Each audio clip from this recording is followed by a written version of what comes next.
Thanks, Josh, for getting lots of people into speaking this term. Staff and faculty and students and Rachel, one of our lovely staff. I don't know what you're going to share. I mean, you're kind of mysterious about it, but we know it has something to do with the question. So, and their power. And well, at least I have one question that has power. Yeah. So, a question. So anyway, can I just let you take it from here? Yes. Okay. Thank you. So, I guess these fireside chats are always meant to be a little bit, sharing something you're personally interested in. So, this will, yes, it's about the importance of questions, but by telling a few stories and experiences from my life, a few great quotes from a few great people, and a couple of poems of my own. So here's the first great quote from the first great person, and I'll let you sit with it for a while.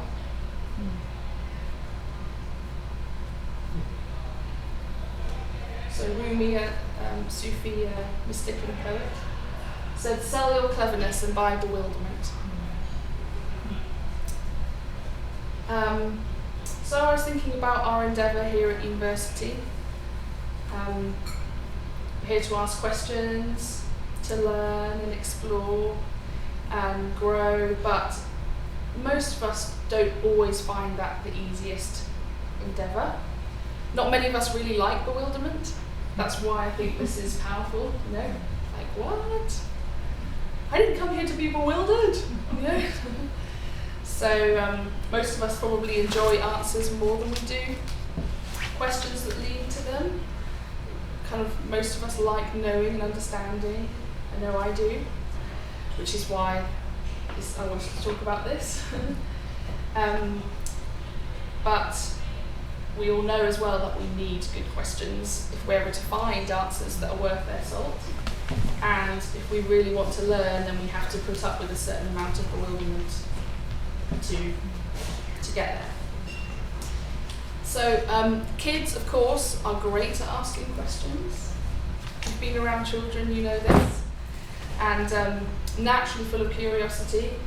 There's obviously different opinions on this, different research, but quite a lot of research points to about 4-year-olds asking about, on average, 300 questions a day. And if you've ever been around a 4-year-old and been the one who has to answer all those 300 questions, you know that that's a lot of questions. And so between age 2 and 5, I was reading that there's a child will ask around 40,000 questions in that time, but after 5, the number of questions they ask a day tapers a lot. It starts to drop significantly until you get to when you're an adult and you're not asking quite as many questions as that. Now, I can't quite remember all the questions Amelie asked when she was about 4. It's a little bit too long ago and she asked too many questions for me to remember them. But here's her at around age 5. You think, Rachel, she asked maybe like 500-600 a day versus It was a lot. There was a lot of questions. So I think she was around 5 or maybe 6 here. As you can see, I think she's dressed up as a pirate for school and showing us her treasure chest. And I was remembering one time at that sort of age, 5 or 6, when she asked some questions. So I was sitting in the kitchen. It was my normal practice at that time she would watch a show in the other room and I'd be in the kitchen with my journal and my Bible in the rocking chair in the morning. And she never really paid any attention to it, but this particular morning she got curious about what I was doing. So she came in and asked me, "What are you doing?" So I was like, "Well, I'm writing in my journal, I'm reading the Bible, I'm talking to God." Like, this is the big question, right? Why? Like, well, it helps me to think about my life at the beginning of the day. I like reading about God, and I like talking to God, getting to know God better. And then she looked at me and she said, "Are you one of those Christians?" Boy. That was the best question. That was totally unexpected. You're one of those. One of those. Yes, I am. So, in a way, it's kind of sad, but also understandable that the number of questions we ask drops so significantly when we get to be adults. We don't usually manage to maintain that kind of curiosity and wonder about the world that children have. Like why? Maybe it's partly because we get shut down too many times. You can't answer 300 questions a day from a child, so parents are going to ignore quite a lot of those, right? I think probably our school system as well often values the answers and facts more than it does really good questions. And as we grow, it's natural for us to try and feel competent. We want to feel competent as part of just the growth process, right? It's human development. Feel competent, want to feel clever, and so we don't like feeling confused or stupid, right? And as we grow, often, while a child's like, "Why is the sky blue?" and all that sort of thing, we kind of think we understand what the world's like. We've got it categorised, and we think we understand it. But in fact, probably we only know enough to think we know and understand more than we really do. And then it takes loads of more years to work out, oh, I really don't know very much. You probably heard the Mark Twain quote. When I was a boy of 14, my father was so ignorant I could hardly stand to have the old man round. But when I got to be 21, I was astonished at how much the old man had learnt in 7 years. I don't think I was like that at 14, but I kind of cringed to remember some of the essays I handed in my first and second year of university to my professors. I remember one that I thought was particularly good. And we were studying some French philosophers, their thoughts on reason and existence. And in this particular essay, I thought I was quite clever because I managed to basically use my essay about Descartes to say what I already believed about God. So in this way, I felt like I'd managed to kind of protect myself from strange new ideas that were probably dangerous, and probably taught the teacher a thing or two as well. And really didn't understand why my grade wasn't that great when I got the essay back. And probably it was because the teacher didn't believe in God and was threatened by my faith. It's probably what it was, right? So then later, I came to understand that really I just didn't yet know how, or maybe I wasn't yet willing or brave enough to ask questions I didn't know the answers to yet, and actually explore ideas that were new and strange to me, and sometimes scary. So probably it was only my fourth and final year of my undergraduate degree that I began to dare to kind of say what I really thought in class. Maybe that had value, and wasn't stupid, and ask questions that were really my questions. And I'll always remember a time when I asked the dumb question, the question you think is dumb. So this was a strange course. I don't know why I chose this quite in my fourth year, and it was about transport in the French literature of the 19th century. So anyway, the teacher was talking about a particular book, and I thought, this has got nothing to do with transport. I don't understand why we're studying this book. So I was like, I don't really understand the course either. I don't really know what this is all about. So I plucked up the courage. This is the courage to look stupid, which is surprising how much courage that takes, to say, excuse me, do you think could you explain maybe how this book relates to the theme of the course?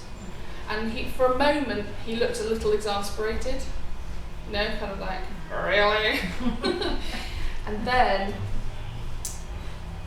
he started to answer my question. For half an hour, it was the most clear and interesting explanation of the whole course that we'd ever had. And we were all like, frantically writing notes. Oh my gosh, I see what this is all about now, And when we left, everyone was like, thanks so much for asking that. I didn't understand what we were even studying any of these books for, and now we're like, oh yes. And I remember when we got to the final exam, it was the notes from that particular class that I looked at the most, because it had kind of given a framework for everything. So it was a really good learning experience for me, to, okay, maybe sometimes it's good to ask what seems like the dumb question. But probably, I think coming here and studying in the ministry program was a big jump forward for me to let my real deep questions come up. And apparently the watch wants to be seen. Oh yes. Okay. And not to be actually asking my questions when I was studying, not just to try and fulfill the course requirements or the assignment requirements. What do I actually want to know? And then my MA thesis work was a kind of another jump forward in that, when it was the first time I'd done prolonged research, and I had questions I really wanted to know the answers to, but I did not know where it was going to end up at all. Some people maybe when they do that kind of research know a little bit, I thought there were some connections to be found in this area I was interested in, but I didn't know what my conclusion would be, and I still didn't really know when I was writing the conclusion. I was still, and that was frightening. It was the first time I'd done that, so I was like, this might not come together. Maybe there aren't the connections I thought there were, and but it did come together, and it was really exhilarating then, to have put up with that horrible in between, like, oh no, where's this going, and live with that uncertainty, the unanswerable, it seems like, questions, and then find out they were answerable. So that was a really great learning experience for me. And I think I realised how much I shut myself off from new worlds and new discoveries when I refused to live with that sense of uncertainty and unknowing. And began to experience that in my faith as well. That wanting faith to be something that gave me only certainty and answers actually cut me off from the depths of faith only found in mystery and unknowing. So you might have heard it said, the opposite of faith is not doubt, the opposite of faith is certainty. Have you heard that? The opposite of faith is not doubt, the opposite of faith is certainty. And it's an interesting thought, and I think there's a lot of truth to it, but a lot of people of faith, it doesn't seem like they feel or live that very much. A lot of people use faith as a tool for certainty rather than as a doorway into mystery, I think. And it is, as I said before, uncertainty is hard for lots of us, so it's a big growth curve. I wanted to read you a poem of mine that I wrote, expresses some of this journey of mine, growth and discovery, the shift away from always wanting to understand and know everything, and away from being suspicious of uncertainty and doubt and lack of clarity. Just beginnings of starting to glimpse that might be a different way of seeing, a different way of knowing things, and a different way of living because of that. So this is my poem. It always feels funny to share poems, but I realised a while back that for one thing, poems are a way to say things in a bit more of a mysterious way, right? But also, for me, they should maybe show a little bit more of my soul,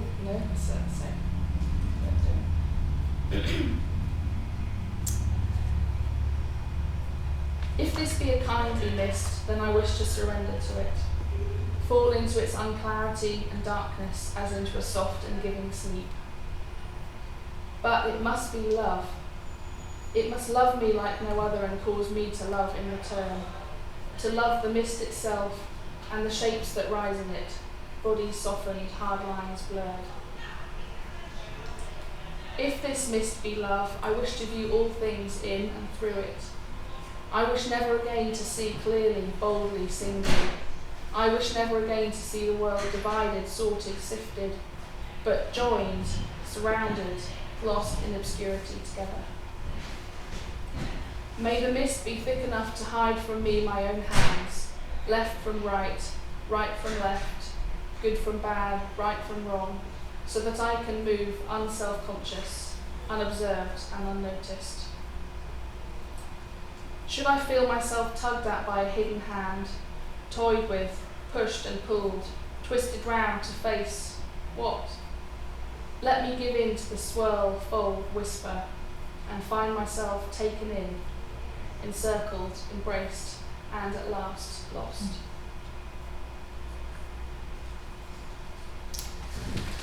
It's amazing. So, I was thinking about this. I was thinking, I'm not sure if it ever gets easy to live with uncertainty and unknowing. It's definitely ongoing growth place for me. It was kind of funny because yesterday I totally felt like this talk. I didn't know where it was going at all, and I did not like that feeling. And I thought, then I was like, this is really nicely ironic. I am really struggling with feeling uncertain about my talk about embracing uncertainty. And I realised that I've been thinking recently about how there's still questions in my life that I don't know how to answer, but I end up sometimes then just ignoring them for months or years on end, And there's a place for that too, not to always be plagued by the question, just to let it go and just live. But sometimes I think there's questions that I just ignore and let drop when I wish I let them be just with me a little bit more. But the fact that I even noticed that, I'm grateful for. I think just the fact that I noticed it, hopefully I won't fall into that habitual trap so much. And I was thinking about one particular moment when I realised how my brain can trick me into thinking I know when I don't really know. But it's a mechanism for trying to shut out uncertainty and feel more in control than I really am.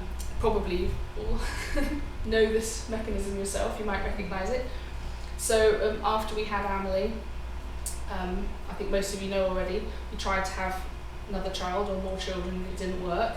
And it wasn't that I couldn't get pregnant, I just couldn't keep the pregnancies. So the last time I got pregnant was Amelie was 8, and when I found out, it was the whole, just right back into the huge roller coaster of emotions and desires and fears that come with wanting something but knowing you're not in control of whether you can have it.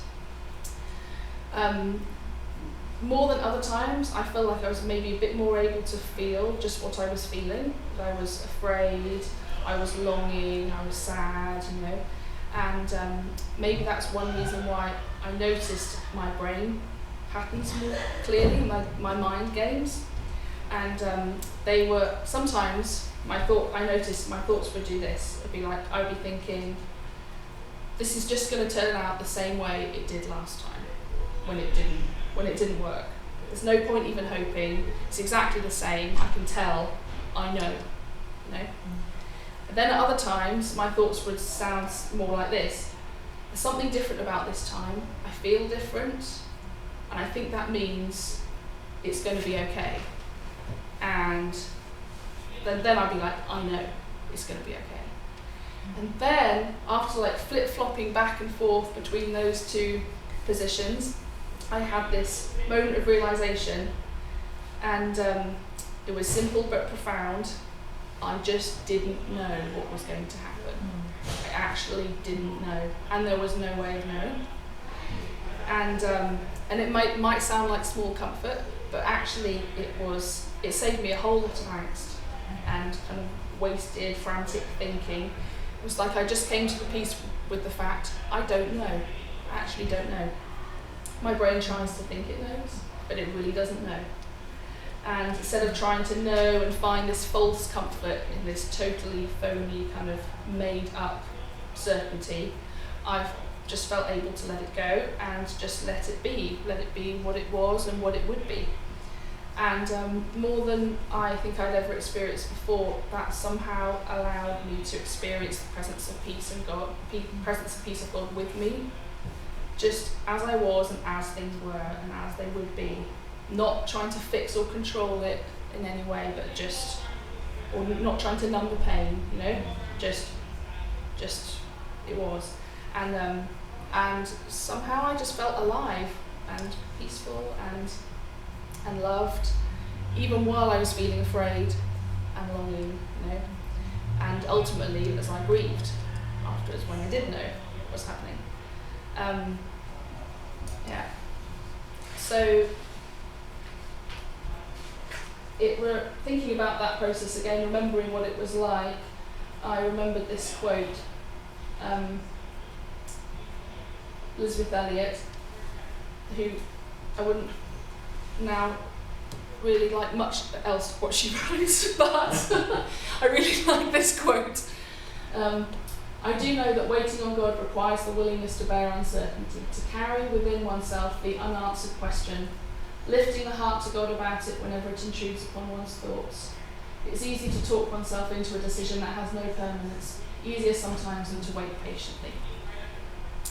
And so I first fell in love with this quote when I fell in love with Jeremy and was dating him and trying to decide if there was a future to the relationship, and so wanting to know like right now, because I didn't, you know, you don't want it to hurt, you don't want it to go wrong, you know, it's just like I just want to know.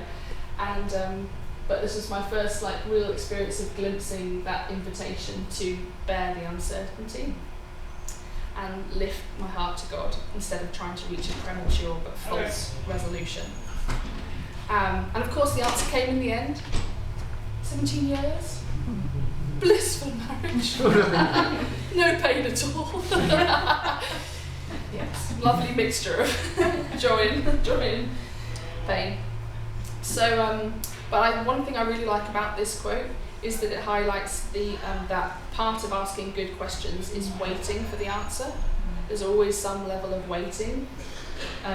You ask, and some questions always you just have an answer like that, right? But maybe some really important questions don't have an answer straight away, so you have to wait. And we all love waiting, right?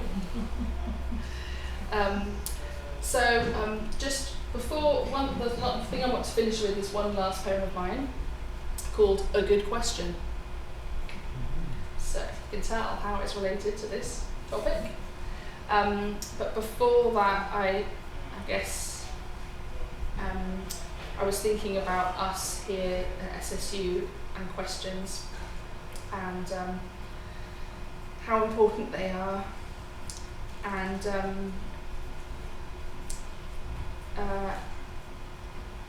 just hoping that this poem will kind of encourage all of us to really be continuing to ask those questions and live them. You probably all know this next quote, which I loved for many years now, by Rainer Maria Rilke, a German poet. And I won't read it out, but I love that he says, or maybe I will. I want to beg you as much as I can to be patient towards all that is unsolved in your heart, and to try to love the questions themselves, like locked rooms and like books that are written in a very foreign tongue. Do not now seek the answers which cannot be given you, because you would not be able to live them. And the point is to live everything, live the questions now. Perhaps you will then gradually, without noticing it, live along some distant day into the answer. It's as much an encouragement to me, I think, what I've been realising recently about how I can just ignore those questions when I don't have the answer to them, to live the questions, love the questions and live the questions. And I guess I'm really talking about is can we rediscover that childlike curiosity, you know? I think, Walter, you were the first person I ever heard talking about curiosity as a desirable kind of human trait. You know, you often hear people talk about wanting to be kind or patient or loving, you know, but I've never heard anyone say curious, you know. And then when I was like, why have I never heard that? It makes total sense. That to be, some of the people I feel most loved by in my life are the ones that have been curious about me, really wanted to know, and are really good at asking the questions that make me think in a way I haven't thought about myself, you know. So I hopefully we can all grow in becoming those kind of curious people, because there's obviously a place for somebody says what they're thinking, and then you follow it up by what you're thinking. That's kind of normal pattern of human conversation. But it's great sometimes to put that aside, and when someone says something, you just ask a question, you know, and then ask another question, and ask another question, and just sometimes practice putting aside the desire to share our own thoughts and just dig deeper for someone, because don't you just love that? Maybe not everyone loves it. And I usually do, but maybe in certain contexts I don't. But it depends on the person, maybe. Now I'm thinking about it, I'm like, no, I don't always love that. But sometimes I really appreciate that someone's wanting to give me that time and energy. Really want to get to know me better. Yes. So I'm going to end with this poem about a good question. Because obviously questions themselves are just powerful, but then to find a really good question, like the right question, that helps with academic work, right? When you manage to frame the actual question you need to answer. But then in life as well, sometimes I think we can be asking ourselves the wrong question, and then the answer is not going to come. So how do you then reframe that and ask a different question that could lead to a different kind of answer, you know? So this is the last poem. A good question. Never underestimate the power of a question. Don't dismiss it as mere herald to the all-powerful answer, or despise its uncertainty as feeble or unsafe. A good question is full of life. It bursts with the curiosity and promise of undiscovered worlds. Its key turns the lock of never-opened doors. So don't let your own question spill heedlessly from your mouth. Instead, turn it, like a hard toffee between tongue and teeth, savour, smooth and hone it. Hold and admire it, a wild bird balanced on your faltering hand.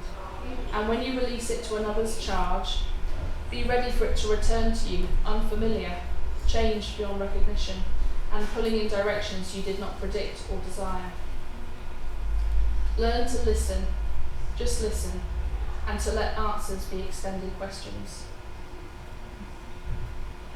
Likewise, when another's question comes to you, don't push it away if an answer does not spring instantly, comfortingly to mind. For this question's gift was fashioned in the ferment of someone else's strange soul. A question should be given space to roam through forgotten rooms. Perhaps at first it will seem to bounce like a discarded rubber ball, its lonely thud echoing against the emptiness of abandoned space, bareness of untrodden floorboards.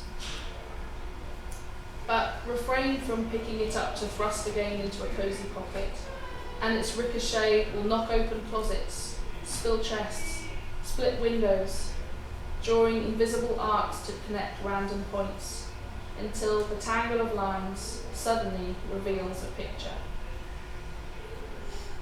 This picture you may pick up and wonderingly exhibit, or carefully fold to store in your heart's chest. But the question, let the question bound on. That's all I got.